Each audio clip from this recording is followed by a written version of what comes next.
everyone and welcome back to the Irish Mommy channel. We're on St. Stephen's Day today, also known as Boxing Day in the UK, or the day after Christmas Day, I'm sure it's known as in many other places. I just came out to do a quick checkup on the greenhouse this morning, or this afternoon even, and as usual it turned into a bigger job. I wanted to come out just check on my seedlings. If any of you are following the saga of the seedlings, they're still growing away in their little trays, so at least they're growing for one. Have not been attacked, thankfully, and actually require very little watering because I have no heat on in this. It's just keeping it protected from rodents. So I had a few trays sitting around, you know, full of old seedlings and compost and stuff like that. Decided to start clearing them out. Went to pick one dandelion, just one dandelion, and realised how hard this ground in these little beds are. So then, of course, decided to do something about that. So I'm going to take you up close and show you what I'm doing.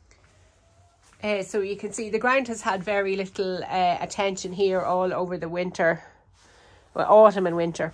And I had cardboard lying down here with my seed trays on it, so that's why it looks particularly compacted there.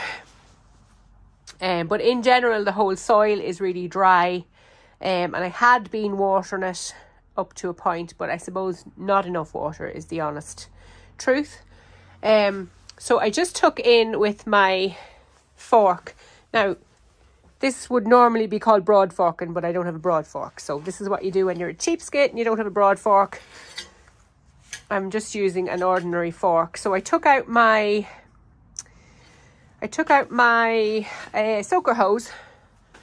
I have a soaker hose that runs all around the beds in the greenhouse. You can see that there. And this is a good opportunity to connect that to the hose and make sure it's fully functioning. But I do expect it to be fully functioning. So I've everything cleared out of the bed. There was some debris, which is what's underneath in the wheelbarrow there.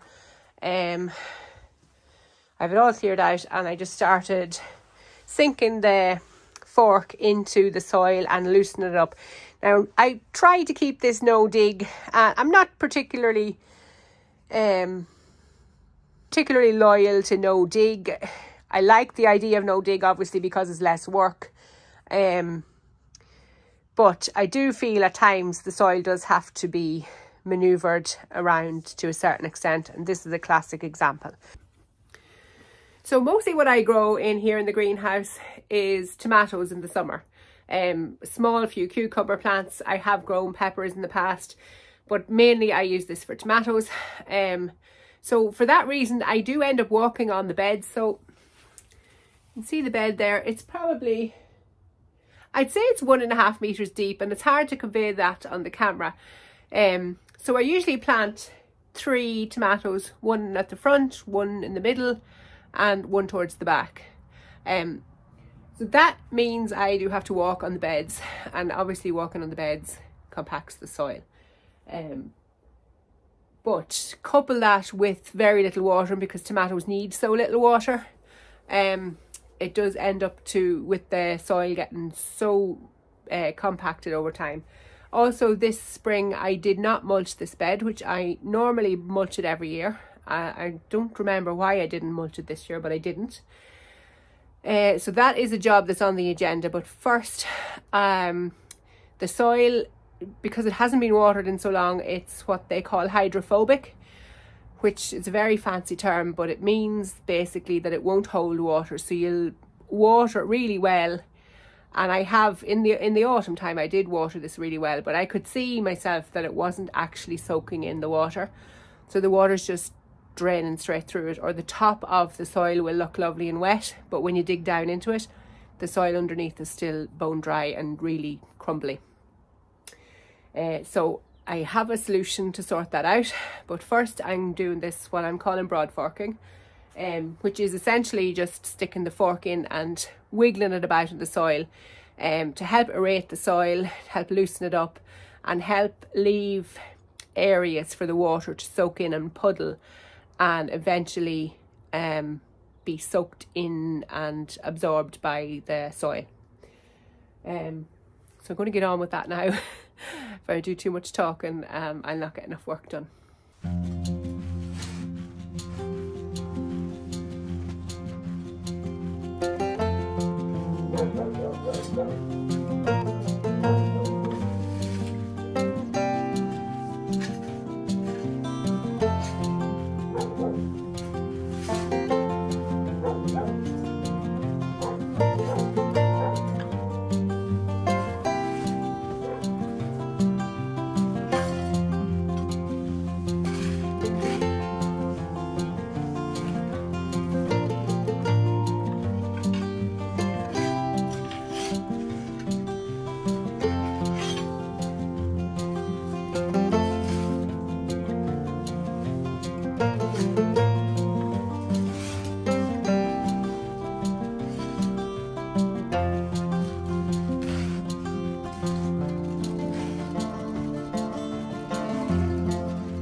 Okay, so I have all my broad forking done.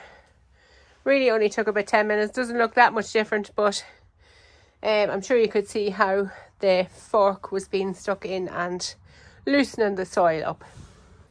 So the next job I want to do now is to try and get the soil absorbing up the water again, and I learned a neat little trick to make this happen, and it involves my fairy dishwasher liquid, wash-up liquid. That's what we normally call it.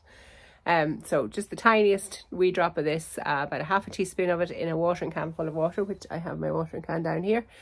And I'm probably going to use about 10 watering cans full, and these are, I think, 10 litre. I think they hold 10 litres. Where is the measurement? Yeah, 10 litre measuring can. So basically 100 litres of water going in this bed, which is quite a lot. And maybe I won't use the full 10, but close enough to it. I want to get it really well soaked in. So just, like I said, about a half a teaspoonful of wash-up liquid into this 10 litres of water. I don't want to poison the soil, and I suppose, technically speaking, this is not an organic method. There's a chance that this slight amount of wash-up liquid will affect soil life, microbial life. I do think it's something I'm willing to do, though at the same time I fully intend on mulching with a good layer of compost on the top of this in the early spring, so that will bring back that microbial life that I might be getting rid of by using the wash-up liquid. It's a small risk, but a risk I'm willing to take. So the science of this, I'm not fully, I don't fully understand it, but I think it's the sulfates in the wash-up liquid that breaks that barrier that stops the soil from absorbing up the water. I'm sure many of you have experienced leaving a pot without water, a plant without water for long periods of time, particularly in the summer, when the heat is obviously higher outside, and you water it and the water just seems to come straight out the bottom of the pot. So this is a similar idea of what's happening in these beds. just on a bigger scale. And the same would work for those pots as well. If you use the small amount of wash-up liquid, it will absorb up the water faster. I know my seed trays in particular, depending on the type of compost you use, and one year I had terrible luck with the compost that I was using for seed sowing, that once it dried out it would not soak up water again. Obviously the ideal is to not let them dry out in the first place, but I don't know any gardener who hasn't forgotten to water seedlings or been away for a day with their seedlings in the greenhouse and come back and they're totally fried. It happens. So this would be a similar solution for those situations as well with the wash-up liquid. Now I'm sure other surfactants could be used as well. That's the word, not sulfates, surfactants. Lots of cleaning products contain them. To me, the wash-up liquid is probably the most benign of them all, which is why I'm using that. So anyway, enough yakking. I'm going to get on with this job and get it done before it's dark.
There we are, another job ticked off the list, thankfully.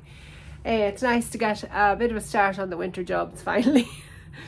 And it was funny, pouring the water on the soil brought the worms to the surface, and it just reminded me when we were kids we used to do the very same thing. We'd dig a piece of turf off the grass and pour water with wash-up liquid on top of it to bring the worms to the surface when we were heading fishing. So that just brought back that memory for me. It was kind of funny. So yeah, one more job off the list, lots more to do. I now have a reminder set on my phone to water this once a week, regardless what the weather's like, just to keep it moist, and it will absorb more moisture over time as well. So the wash-up liquid has helped, but I could see, I went over it again with the hose after I used the watering can on it. I went over again with the hose and really soaked it with water, but I could still see some pockets where the water wasn't absorbing into the soil. So hopefully over time that will work its way in. I mean, I'm only here in the greenhouse about 20 minutes, half an hour doing this, so probably isn't just enough time for all the soil to get soaking in water. So over time, after this good soaking it's got today, and a good soaking now on a weekly basis, hopefully it'll be in tip-top condition come early spring when I'm ready to plant it again. And of course, like I said already, this will get a good layer of compost on the top of it, a couple of inches deep hopefully, before I plant in it as well. I have a humongous amount of compost to buy, and aside from the cost of buying it, the work involved in moving it all is putting me off. But it'll have to be done between now and, well, the middle of spring. So I need to get in here done. I need to top all my raised beds, and I also want to do a big job in my front garden as well. just feel nothing is very successful in the front garden, and the soil is the reason. So it does need a good layer of either compost or topsoil, and then another layer of bark mulch on the top. So big job coming up in the spring. So yeah, we'll be getting on that over the next few months. I'll be working and ticking away on those jobs, as well as soon starting to sow seeds. So today's the day after Christmas Day. New Year's Day is traditionally the day that I sow onion seeds, and that marks the start of the next growing season for me. So I'm really looking forward to that. Now obviously don't sow very much in those early days.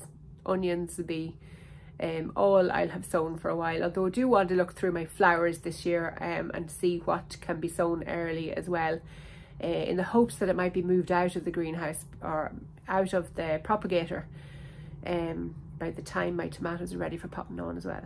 We'll see. I'll have to do some research on that. So if you stuck around for this long, thank you. Thank you for watching. I want to wish everybody a happy new year. I'm hoping this video will be out before the new year. So yeah, I wish you all a happy new year and a happy new growing season, and a productive new growing season, more importantly. Thank you very much for watching. If you haven't subscribed already, please subscribe down below, and hit the thumbs up button if you enjoyed this video. Bye bye.